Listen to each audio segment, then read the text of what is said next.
আজন্ম জৈব না টিএসসি ছাত্র শিক্ষক মিলনায়তন কেন্দ্র ঢাকা বিশ্ববিদ্যালয় এতটুকু বদলায়নি এই জনারণ্যে।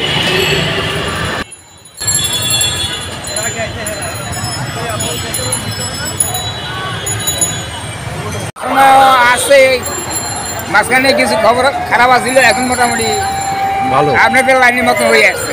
আচ্ছা, বুঝছেন? এই টিএসসির কি কোনো পরিবর্তন দেখতেছেন? না, টিসি আগের মতনই আছে, আগের মতনই আছে, এখনো কোনো পরিবর্তন নাই। আচ্ছা, আগের মতনই আছে সব। এই শোভন মামা, আপনি বলেন তো কি অবস্থা দেখছেন টিএসসির? আমাদের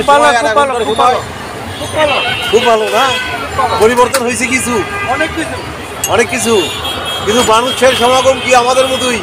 না, আরো বেশি। Political TSC. আচ্ছা, সাংস্কৃতিক কার্যক্রম কমে গেছে না বাড়ছে? কমে গেছে। রাজনৈতিক কোনো কার্যক্রম নাই না এরকম।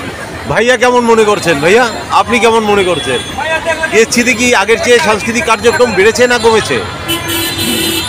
এক এক সময় এক এক রকমের ডাইমেনশন ছিল, এখন নতুন ডাইমেনশনের আগে এক ধরনের ডাইমেনশন ছিল, এর আগে এক ধরনের কালচার প্র্যাকটিস ছিল। ধন্যবাদ। টিএসসি আছে এখনো আগের মতোই, তবে তারুণ্যের কোলাহল বেড়েছে,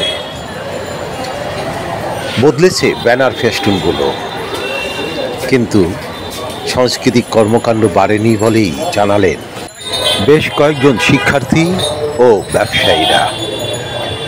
এখানে এই টিএসসিতে সেই 1996 থেকে আজ 2025 প্রায় 30 বছর ধরেই বাণিজ্য করছেন সিগারেট বিক্রেতা ইউসুফ এবং চায়ের ব্যবসায়ী স্বপন মামা। আমরা তাকে স্বপন মামাই ডাকি।